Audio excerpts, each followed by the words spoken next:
Welcome back to Overhaul Overland, and welcome to this masterclass in the drivetrain. And I say that because not often do we get into the depths of a gearbox, the differentials, and a transfer box.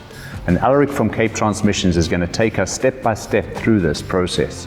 Firstly, to look and see what's worn on those items, to look and see what the differential wear is, how does he check it, pulling the gearbox apart to look for what's worn, what they've done in the past. We're looking to try and find the story, to put the pieces back together, to understand what are we going to do to these components to build back in that reliability, and possibly do some upgrades as well, like a solid spacer on the rear diff, also to improve the fifth gear and change the ratio slightly. So these are interesting components. It's such a great opportunity for you to join us in this in-depth inspection and how the process unfolds, and get to understand what is a gearbox and what does a differential look like inside.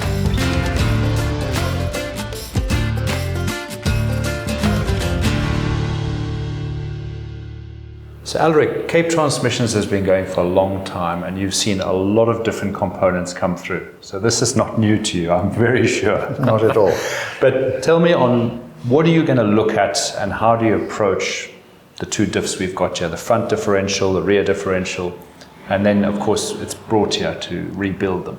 A couple of weeks ago, we test drove the vehicle. That's where we would start. Yeah. I didn't hear any noises emanating from either of the diffs. Okay, yeah. So that's the first thing we check, a test drive. Now it's been removed, it's here. On the clamshell type.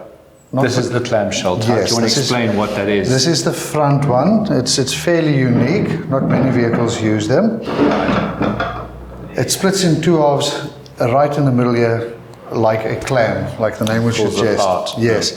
So unfortunately, not much of the internals are visible on this type compared to your traditional type of open diff. Here we can see it all. Yeah. So on the clamshell, nothing much we can see without dismantling it. We can basically just check the way it turns. It feels smooth. It's got a bit of drag on it, which is good. And then backlash. I can't even really feel the backlash because I can't hold it properly like an open diff. Sure. But so, that will come clear once we open it up. We're going to see a lot more of what goes on in there. Yes, once disassembled, we'll be able to see it all. On the rear diff, visual inspection, of course, the drive side of the teeth. Okay. It's nice and smooth in this case. Once you get a textured finish. So you've lost the actual case hardening on the crown wheel. Yes, you get sometimes a rubbing on it. Okay. Sometimes you get the profile tramped out hollow. Okay. That all can cause noises. Doesn't really affect reliability, but it does cause noises. This one, if I just have a quick look without it being washed yet, the drive side is nice and smooth, and the coast side does not seem hollow. To check the backlash on this one is a bit easier. We'll just hold the pinion flange and then... And what is acceptable and what's not acceptable to someone testing that? On this one, we'll put a dial gauge on the tip. Yeah. On this specific one is 0.13 to 0.21 millimeters. It's not a lot, eh? Yes. Okay. So, out of experience, I can feel that this is not excessive. It's also not too little. Yeah. But when we disassemble just now, you'll see we'll mark the position of it to get it more or less back to the same place once we reassemble it. Yes, yes. But then, of course, we'll take a tooth contact pattern and all that. To check how the teeth mesh and then you'll see that on the tooth itself. I might even do one quickly for you before we disassemble it, just to see where it's running currently. Okay, just well to that's good. Show you how that works.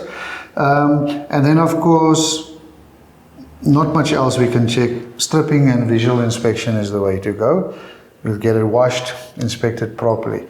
But driving, we didn't notice any problems. Sure. And even now looking at the rear, not much problems. This one is a full-time 4x4. Yes. So they both should have the same amount of wear and mileage. Because you'd see a difference being if it was part-time, the front diffs don't run for much time at all, really. Yes. They're being used. Yes, yes. But on this one, so we're going to take this apart, we're going to look for wear, and we're going to change certain components here.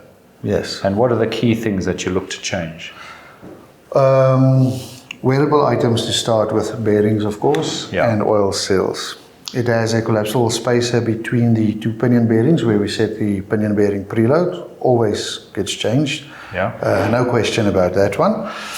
Then on the inside, on your silent planetary gears, there are thrust washers behind them, which tend to wear and leads to a bit of backlash in your diff. So that will get measured and replaced if necessary. Okay. So sometimes you could actually take a diff apart, put new seals in, put a new collapsible spacer, check all the bearings and put it back together. You can, yes. Or would you really recommend replacing the bearings? Not necessarily. Okay. It's all about the budget, I suppose. Yeah. Back in the day, it was common practice. Today, it's good practice. Yes. So it's not always necessary. If it's good, it's good. It's just the problem with the taper roller bearing. You aren't always able to see the inner race of the bearing, the condition of that. You can see the outer race of the cup. You can see the rollers. And the inner races, you've got the rollers, and that's what you can't see is where the rollers the cage and the inside. rollers are in the way of what you want to see. So, considering the cost, I'd say just always go with bearings and seals at least. You know, you're stripping it out this far. It's almost a halfway station. Yes. Far better to actually do the job properly, get a warranty on it, because then it's done. Everyone's got peace of mind. And when we're going on big expeditions and you're looking after a car for a long period of time, you want that peace of mind, the confidence. And that's what we're doing. We're building back in reliability, and we're also giving the person who drives the car the confidence that this is good, it's been checked, it's been tested, and we're happy with the outcome. Yes. So what we really want to see here, Aleric, is the contact pattern. And you're going to show us how you do this so we can get a good idea of what it's going to look like. Yes. Okay, well, it's all yours. Okay, this is as it came out the vehicle. Yeah, it's just been washed off, eh? Yes, we've just got it a bit dry to get most of the oiliness off it. Yeah. So we'll paint each tooth with this marking paste. Only a couple of, we don't have to do the whole thing, only a section of it. We'll paint both the drive and coast sides. Just get it nice and covered. And this is going to actually tell us something about how the pattern and how the pinion and crown will mesh. Yes, exactly. Okay. When you assemble diffs, build diffs, sometimes within new gears, instructions come to tell you what type of pattern you want. It's always the same pattern you want. Sure. And what does the pattern look like that you're aiming for? We want to get an elliptical pattern in the center of both the drive side tooth and the coast side tooth. So it's basically nicely in the middle, eh? Yes. Sometimes on used sets, you'll get a bit of a heel and toe. It will be out, which is not so. So on a used set, even when we build it, if we get it slightly off the center, we're not too concerned. Yeah. But ideally, we want it middle. Sure. Okay, what we'll do, you'll just rotate it for me. Okay. I'll just load it a little bit. Just to simulate a bit of load on the diff. Righto, which way are we going first, Jack? Okay, Tamer, let me see which way we're going. Okay, and then I'll just break it from this side. And you'll turn it for us. So it just goes 2 or 3 times past the pinion. Okay, just one more time through, Jackie. Okay, let's go the other way.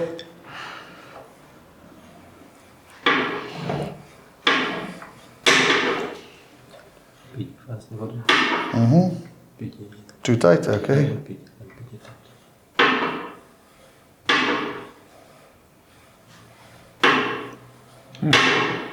Okay, just one more time past there. There you go, thanks Jack. Thank you. That is good. Righto. Okay, I'll call you again. Okay. Okay. I'm fairly happy with that. Yeah, it's got a nice sort of widespread. A widespread almost across the whole tooth. Yes. Okay. That's on the drive side, which is the important side. On the coast side, exactly web bang in the middle and then spreading out from there. It looks like it might be a bit high up. Okay, so you want to try and get how far deep do you want to go? We need an untouched little bit at the bottom. Okay. and we don't want it to run high on the edge of the tooth because that's a weak spot. That's your weakest spot. Yes. Okay. But this is a used set. I don't recall the mileage on the vehicle. 450 Yes, so it's fairly acceptable for the profile to have changed that much. But beautiful, I'm very happy with that. So we will leave the crown wheel and pinion and reuse those, or we might change them depending on what you'd find. In this case, if we disassemble it completely and we can visually inspect each and every tooth, especially the pinion, which we can't see nice now. Exactly. If there are no pit marks on this, I will definitely reuse this one. Okay, and that pit marks what's going to cause pit marks and deterioration of the teeth? That will just be age, lubrication. Quality of oil? Definitely. And type, people using the wrong types of oils? Definitely. And the diff always a hypoid gear oil, GL5 specification, extreme pressure. Yeah. If you were to accidentally put a gearbox oil in a diff, it won't last very long. The diff won't last, really? No, it will start winding soon. It will just wear through the tooth. But yes, it's for the mileage, looking very good. And how often should people be changing their diff oils? Our recommendation is 60,000 kilometers. Okay. Off-roading is a different story. Okay. Water crossings. Yeah. And also a much heavier load on the vehicle. Yes. Our overland vehicles are loaded very heavy. Yes. And of course the drivetrain takes a huge amount of pressure on that. Definitely. So, you could look at it. Definitely. But yeah, I'd say run of the mill 60,000. Yeah. If you're going to heavy use, maybe bring it down to about 40. I don't see any reason doing it more often than that. Yes. But what we find, water crossings. Yes. If you go through a river the weekend, drain your oil on Monday, check if it's contaminated and replace. Yeah. Yes. Oil is a lot cheaper than diffs. Yes, and I found on some of the other models that the CV joint grease can leak through the seals into the diff oil, It can. especially on the 80 series and the solid axles on the front, and that contaminates the oil and degrades the crown wheel and pinion. It does. So it's a case again, if it's gone grey, if the oil's a bit yes. grey, drain it. It actually becomes abrasive in that Yes, case. yeah. So again, it's when someone's checking an oil on a service on a front diff, just to check the oil, and if it's clear and it looks good and they haven't done river crossings, leave it, and if it's gone greyish or a tinge, drain it and change it. Most definitely. Absolutely. So Aleric, here we've got the front differential, the clamshell as you explained to us, and we pulled it apart. Just if we take this out here, what are you looking for straight off that we can actually see are problems or would be concerns? First thing, the condition of the teeth. Yeah. That's what diffs are all about, the condition of the teeth. Sure. Your winds, your backlash, everything comes from there. So this is quite simple. Your drive shaft will just turn the pinion shaft will turn the ring gear, or as we call it, the crown wheel, and that will in turn turn your wheels. So the cover's been taken off the clam. We can pull out the carrier with the crown wheel. And the first thing we'll look is the condition of, that's just some sealer. Once again, unharmed, beautiful. It's actually still quite dull, not even shiny yet. Very happy with the condition of the ring gear. If we look at the pinion in here, same story, beautiful condition. So you're looking at the wear marks you can see?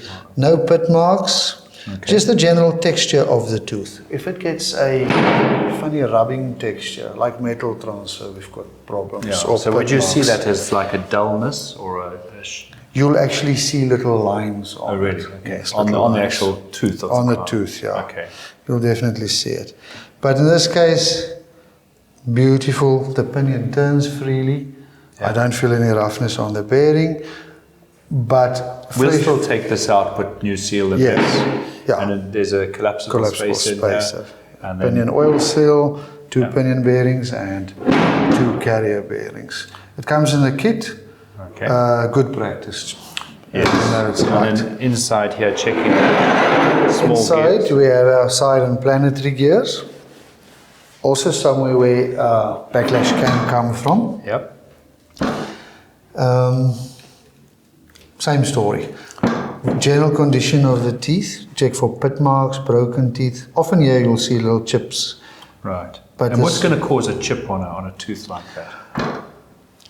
Often, especially off-roading, you might have a wheel leave the ground. Yeah, okay. It picks up a bit more speed than the other wheel, and when it comes down, that abrupt stop causes like a shock load. Like a shatter, almost shatters. Yes, that can cause it. Oh, and of course, conventional vehicles wheel spinning. These little gears don't like that at all. Yeah, sure. But off-road we find, especially laden vehicles, you know, getting a bit cross-axled, wheel in the air as it comes down. Yeah, too heavy on the throttle. And I think, No, yes. it's amazing. Off-road, a vehicle is so capable. And I watch so many people, and I do a lot of driver training, and people are so heavy on the throttle. Yes. And you can be so gentle to get the same effect, and the vehicle's capable. It will take you over that gently. Yes. So, yeah, yeah. no, shock loads, harsh acceleration, Yeah. it just tends to break things. It does not have much lash. If I hold the one gear and try and turn the other top one, it's not much lash. It's still oily, not completely washed. We'll inspect it properly, take it apart. But just initial inspection, lovely. And then you'd replace the washers behind it. Has it got like a thrust washer behind? Yes, these flat ones generally last and last. The dish type at the back of those ones, they tend to wear and chip away. Okay, Yes. yeah. But that all gets measured when it's clean and dry. Yes. And set up. So front diff, also happy, just freshen it up with a kit, bearings, seal and spacer. Brilliant. Okay, well, fantastic. There you go. Well, we've now got the back diff to look at, which is probably easier, as we said, to view, and we've done our test on the crown wheel here. But what are you going to look for here? The only thing we can see now, which we couldn't before, is the condition of the bearings themselves, of the rollers. Okay. And as I mentioned earlier, we cannot see the inner race. We can only see the rollers in this case. If I have a quick look, swipe the oiliness off, nice and shiny. No discoloration. No discoloration, no pit marks. Often we have the bearing wear and turn on the carrier. If I pinch this and turn it, it's not happening, so that's good. And that side. The crown wheel we've already inspected earlier on when we took our pattern. We'll open the carrier to get the side and planetaries on here. This one is a 4-pin design, so it's got Stronger. it's got 2 extra gears compared to a conventional one. I can just quickly peer through the little hole there. I don't see any broken off. So you'll be looking for broken teeth, pit marks, obviously pit marks. And same as on the front diff. And on this one we can also inspect the cups. You just give it a wipe. Okay, so It's fading. You can see there's a discoloration, so it's starting to eat through the... It's starting to go through the hardening. It still has a lot of life left in it, but it is open. We wouldn't compromise on that doing this. You definitely do bearings and set it all up, but definitely the main crown wheel, the expensive parts of a diff when you're rebuilding a diff would be to replace that crown wheel and the and planetary gears in the carrier, yes. But I just want to have a look at something quickly. We have the very, very large gears. Okay, now this is a nice strong unit. And then we'll assemble this a bit further just now, but just by turning it, a little bit of a hissing sound. I also suspect that we will have the same amount of wear there. on these bearings. Yes, it's gone dull already. Yeah. But yeah, we'll change again. We're going to change the flange as well with the nut and the seal. Yes. And put all that in. All in the kit, yes. Okay, great. So generally this vehicle, I think you're in luck. Yeah. Just some wear and tear, nothing broken or written off. But you know what it does? It gives me confidence that once we've done the work on this truck and once we've built it back up, I know, peace of mind, my drivetrain is in really good condition. I've got a base level to work from. I put new oils in, good quality oil, change them regularly, and this will last me for another 500,000 kilometers. Yes. You know, no reason why not to. Maintained well and driven well, should go. Yeah, great. All right. So, Aleric, we've got the gearbox here, which has come out with Prado. Again, from a visual inspection, let's go through what you look at. Because you've driven it, now you get a chance to actually look, feel, touch it, and tell me what you find. Right, not much visible on the gearbox. Yeah. Once dismantled, we'll be able to see a lot more. But basic things we check when it arrives, external things, simple things. switches and wires, broken wires, always good to add that to the quote. From the beginning, not realize it only afterwards. So switches, wiring, we always check. On most rear-wheel drive gearboxes that run a pilot bearing, we'll check the front tip. And as you can see, this one is worn already. Should be 12 millimeters, that's down. Now what's going to cause that wear? Because often you see that. Yes, every time you depress your clutch and your gearbox disengages from the engine, there's a little pilot bearing that gives, it only then turns. Yes. Once your clutch is released, the tip of the input shaft and the bearing are stationary within one another, they're turning together. Yes. Once you step in your clutch, you get a bit of a spin and a stop, and a spin and a stop every time you depress and release your clutch. So just in time, that little bit of skidding, if you want to call it that, skipping and skidding, causes the input shafts to wear away like that. Very, because very it is normal. metal on metal, but I guess once you've got a bit of wear, it accentuates. It's simply the drag on the little bearing. As the drag gets more with age, your input shaft skids in there but slips. Yeah. And when there's movement, of course that accentuates it. Not a serious problem, but very, very common. You see that on, and you wouldn't pick it up when you drove? No. Anything like that? No. Okay. Once it gets very, very bad, you'll get a squawking sound as you release your clutch, like a halfway engagement. Yeah. But we don't get that often. Sure. Not often. Okay. Then we'll just check the up and down plane on the input shaft. This one is quite nice and tight. In and out play a little bit, probably just the worn bearing, acceptable for the mileage. Nice smooth turn, and the splines where the clutch pad run, they are still good.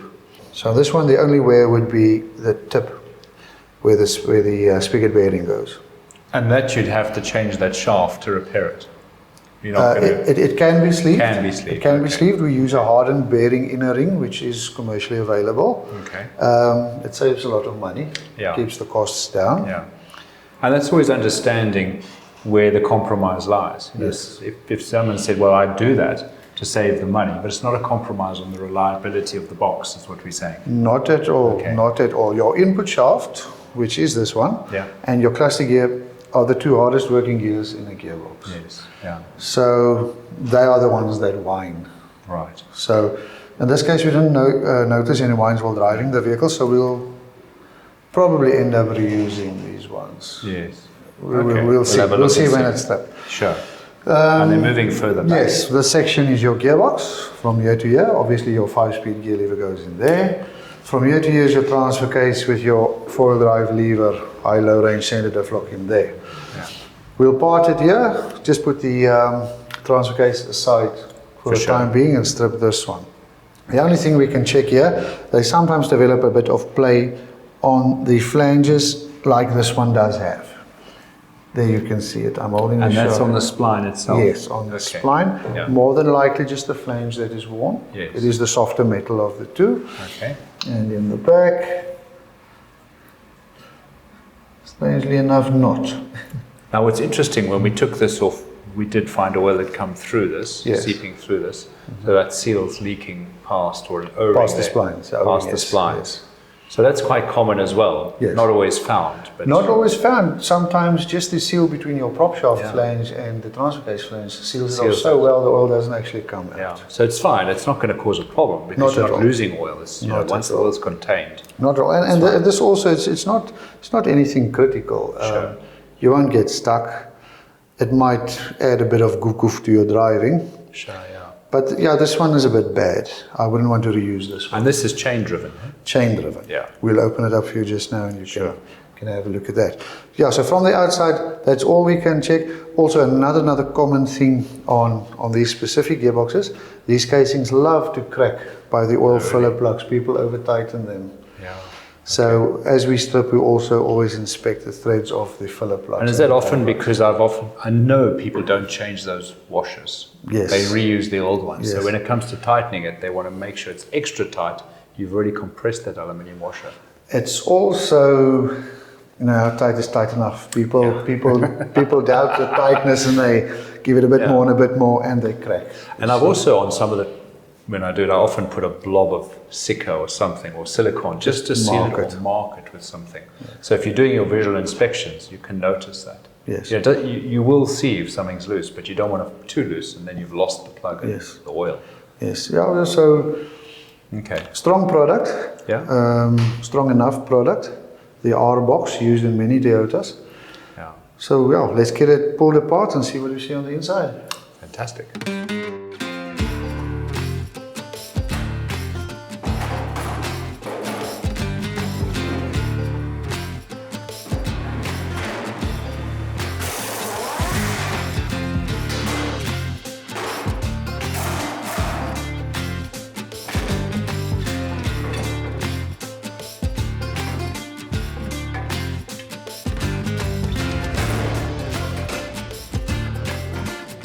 So now, I don't think too many of us see the inside of a transfer box, but this is worth looking into. And from your experience, how many problems do you get with transfer boxes, and how much wear, and what are we going to look for?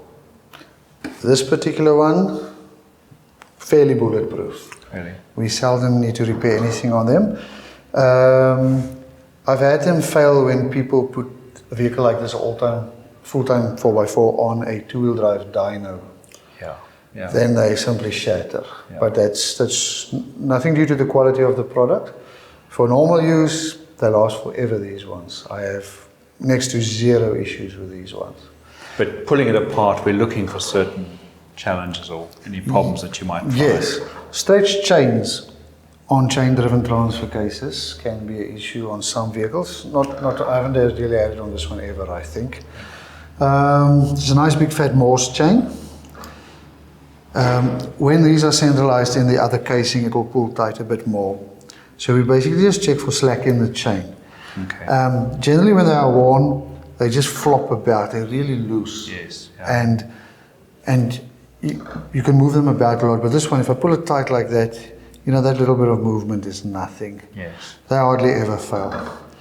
So on these ones, we'll check the transfer case chain, condition of the bearings, and then also it has the, some of them you can shift on the move. It also has a synchro in it. We check the condition of that synchro. And that's inside?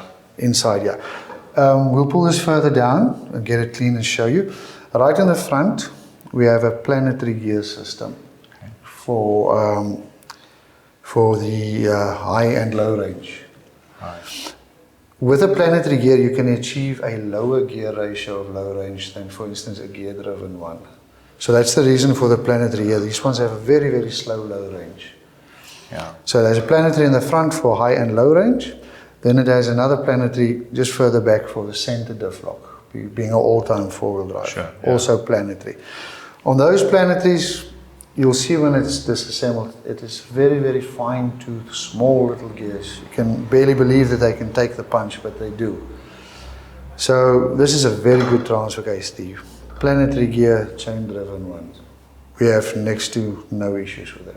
Except, of course, for the one spline on the front flange, which will just change the flange. So this flange over here? Yes.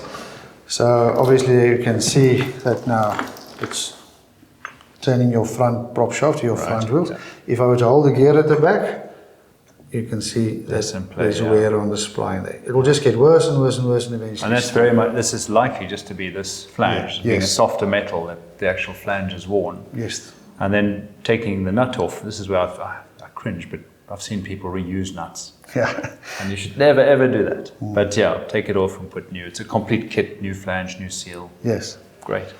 Yeah, relatively inexpensive. Now if we were going to, if the seal was leaking, we could take this off and just change it in place. Yes. On this one you can. Flanges just go off and on. Yeah. Some other vehicles, for some reason, you have to remove old casings and start from the inside to get to the seal.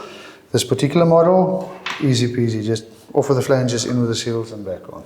So we're going to get an opportunity to actually see what happens inside the gearbox when you change gears and how the whole thing works. So Aleric, I'm going to ask you, with all the experience, to show me and the viewers what actually all goes on. Okay. Where is everything here? What are all these gears? Right, let's start at the beginning. Your engine is this side, obviously doing its thing. Your gearbox is connected to your engine through the clutch. Your clutch plate engages on these spines.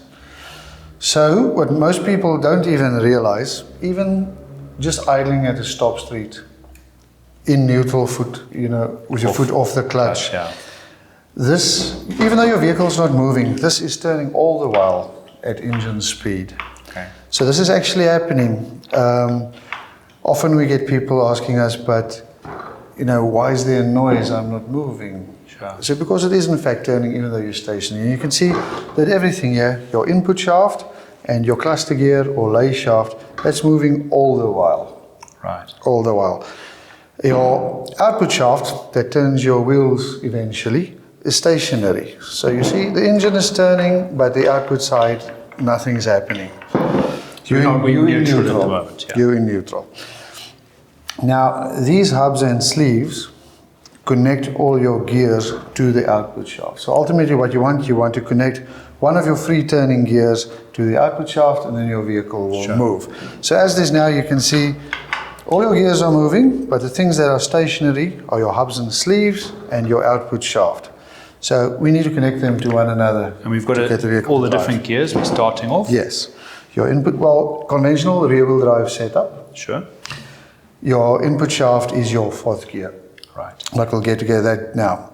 So we've got fourth, third, second, first, right at the back we have fifth. The reverse on this one is a 3-gear setup. So what will happen, your reverse idler will just engage on your first and second sleeve outer and on your lay shaft. This will change the direction of your output shaft. Right, yeah. All the other gears you'll see is just a set of 2 giving the output. So for instance, first gear, we have neutral, so nothing's happening. If I were to engage first gear, which is this one, to the sleeve, I'll just do that here with a light tap. There you go. Now I've in fact engaged this gear to this shaft. They're married. Yeah. So now you will see that I can't hold it back anymore. It is in fact turning a lot slower than the input because of the first gear ratio, strong and slow. So your engine turns your clutch plate, turns your input shaft, which in turn turns your lay shaft or cluster gear, which turns your first gear, which then turns the hub, which is connected to your output shaft. So that would be your first gear power flow. Down, up into first, and out. Second gear would be this one, as I indicated earlier. If I just tap it that way. There we go. Same story. First gear will be loose again. So now we'll just go into the cluster gear, up into the second gear, and out through the output shaft. Once again, you see I can't hold it. So it's basically as simple as that. And the same applies for third gear. We'll go down, up into third gear and out. And as you see, as I go up in the gears, the output shaft turns faster and faster until we get to fourth gear, which is that one there. I must just be careful not to over-select it. Now what happens is, often you'll hear people say, if you discover a problem in your gearbox or a light noise or anything, stick in fourth gear as long as you can. In this case, in this conventional 5-speed. Some 6-speeds work differently. Now basically what happens is your input shaft is just connected directly to your output shaft. You have a ratio of 1:1. They're turning exactly the same speed. You're taking the load off the cluster gear, off the cluster bearings. Your engine's basically turning your diff. Right. So that's it. And also you'll hear people discourage you from towing in fifth gear, rather go to fourth. For a good reason, for the strength. This is the reason why. This is just nothing to it, nothing that can go wrong. I'll demonstrate the reverse quickly, where these engage in there. Right, so now basically same story. Input shaft would turn your lay shaft, the lay shaft would turn your idler gear would in turn turn your output shaft, but now in the opposite direction. You'll see I'm turning from this side clockwise, and if you view it, it's turning anti-clockwise that side. So always easy to identify a reverse gear in a gearbox. It's the one that consists of a set of 3. Now, fifth gear is at the back. When we did our road test on the vehicle, I referred to fifth gear a couple of times being troublesome on many rear-wheel vehicles. Most vehicles. And I tried to get to indicate the backlash, the doof doof sound which we had in fifth gear. So now, if I engage fifth gear here now, let me just get it in there. There we go. Fifth gear's in. Same story. Power input shaft through the lay shaft, up into here and out the output shaft. But what you might notice, if you look at our fifth gear at the back here, it is completely loose. It is worn out, gone. So that's a weakness, and probably accentuating that wear Yes. is done by strain, Yes. driving it more Yes. in gears you shouldn't. Put a lot of strain in fifth gear, upper hill, or when you're towing. And if you look at the ratio now, you'll see that the output shaft in fact now turns faster than the input shaft. So that equates to a lot of strain on these little fifth gears at the back. Now this distance piece is completely worn out, I'd say to about almost 5 millimeters. It's quite extreme. And your whole main shaft in fact is moving about in this vehicle. There's nothing holding it because it's all loose. So there we've picked up on this specific one, this is our main problem. Yeah. Which is one of the weaker points. On this Probably model. more through abuse than anything else, or lack of understanding. Incorrect driving. Yes, incorrect driving. All right. This can be, like I said, driving slowly and too slow in fifth gear, or towing in fifth gear. If I look at the general condition of the rest of it, I suspect slow driving and not really towing or anything. Yes, yes. Another thing we've picked up on this one, now that everyone understands what happens, the synchro cones, these little brass cones on each gear, when you want to shift a gear, you can see that this is maybe stationary and this is turning at a speed. Now what happens when you shift a gear, the first thing, the brass cone gets loaded and it acts as a little brake to slow this gear down and synchronize it to exactly the same speed that this one's turning, and they slide over one another effortlessly. Okay. If that doesn't work, you get the grating sound when you shift gears. Now the way The to synchros must be on a taper, is on Yes. a taper that actually slows that gear down with pressure. That's right. As soon as you start shifting, Yeah. the dogs put pressure on the synchro cone. The synchro cone breaks the gear, matches the speed between the two, and it slides into gear. Now the way to check it, there is a specific gap between the clutching body and the synchro. And here, for instance, if I look at second gear, that is too small, that's too little.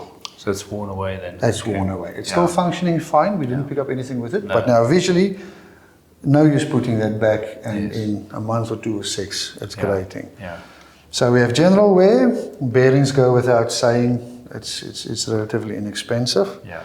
But definitely we're going to do an upgrade on the fifth gear set on this. Now there are some improvements that Tamer have done a couple of improvements I know on fifth gear upgrades. What are they actually doing when they upgrade that fifth gear? What comes into play? The fifth gear mounts on the shaft on splines similar to these. Yes. Now I'm sure if we take off this gear, we will see that we have only, I think, 3 sets of gear of splines spaced 120 degrees apart. The upgraded gear has a full complement of splines. Okay. So it basically doubles the surface area to handle the load, and it doesn't wear away as soon. So you're getting no less or little or no movement on those splines because of the extra splines. So yeah, instead now of maybe having 12 splines, we've got 24 or 36 splines that share the load. Okay. And that is a weak spot on the R150 F-Box, All right. which has been addressed. Yeah, absolutely. Yes. So when we pull this all apart, bearings, synchros, obviously the fifth gear, the reverse gear we mentioned, and quite often people grate and it can happen. Yes. You know, and I know to stop it, people put it into first gear and then it's straight into reverse and then you can stop that. Yes. What are we actually seeing here and what would be the telltale signs? This is a crash gear, so there's no synchronization on reverse. Sure. So that's also, like I said in our test drive, a dead giveaway of a faulty clutch is if your reverse is grating. The tips of these teeth, they get worn around, they actually mushroom. Where this one you can see is in very, very good shape. Didn't happen on this one. Yeah. This reverse is in good shape. Also the matching side here and there at the bottom. And on these specific ones, we often have this break and some of the teeth off the lay shaft at the bottom there. The shaft break. No, the gear itself. physically loses a teeth, Yeah. a tooth or the bottom. Never ever run start these in reverse. Yes. We've had a few come here with that broken, people run starting them in reverse. They don't like it, not this model. Yeah. Rather select one of the forward gears, and we haven't seen any problems there. So here we've got what you wanted to strip off to show us with the wear and tear on the 5th gear. Yes. So do you want to explain more clearly what we're seeing? Okay. If we look at the inside of the gear, turn it around. The splines are staggered. There's not splines everywhere. They have these gaps in between. Yeah. The upgraded gear we'll use will have splines right around, in turn having more contact with the splines on the main shaft. Yeah. Making it a lot more stronger. Stronger, last longer, Sure. definitely.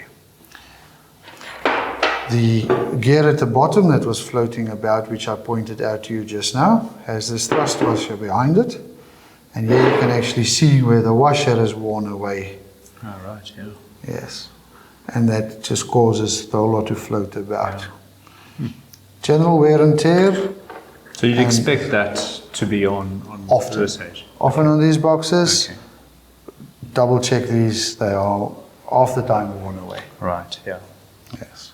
Oh, right. Well, In this case, I suppose we'll have to do with a new main shaft as well, given that wear. No use putting a new gear on half-worn splines, it will just Yeah, accelerate the wear again. and I think that's always the thing with an old gearbox, putting any new gears in, you do then run the risk of noise and premature wear.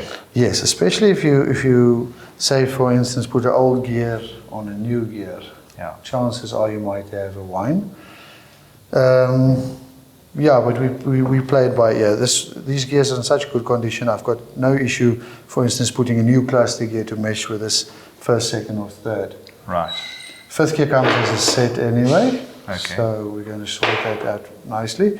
We wouldn't want you to use the old gear on a new Yes. one anyway. Yeah. We'll put in a set, and then the distance piece that was in between the bearing and the 5th gear also we'll So put a new replace one. that because that was worn. Yes, that's Great. worn Well, down. it'll be a new gearbox for another 1,000,000 miles if we drive it carefully. We hope At least so. 500,000. $500,000. Well, that in-depth inspection has shown us quite a lot of wear on those components. To be expected, 450,000 kilometers, and you don't know how it's all been driven. But taking what we found, we've decided that this is going to be a complete rebuild on both front and rear diffs. The transfer box is still very good inside, so we're not going to change much more than the gaskets and seals, but the gearbox is going to have a major overhaul with some upgrades, which I'm really excited about because I get a 5th gear that's got a different ratio, and that's going to change my driving.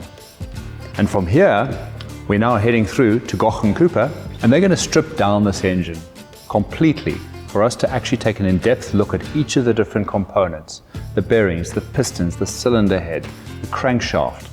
And from there, we're going to be able to make accurate decisions on what do we do to this engine to build back in that reliability. So thank you for watching. Please like and subscribe and visit our website for more information.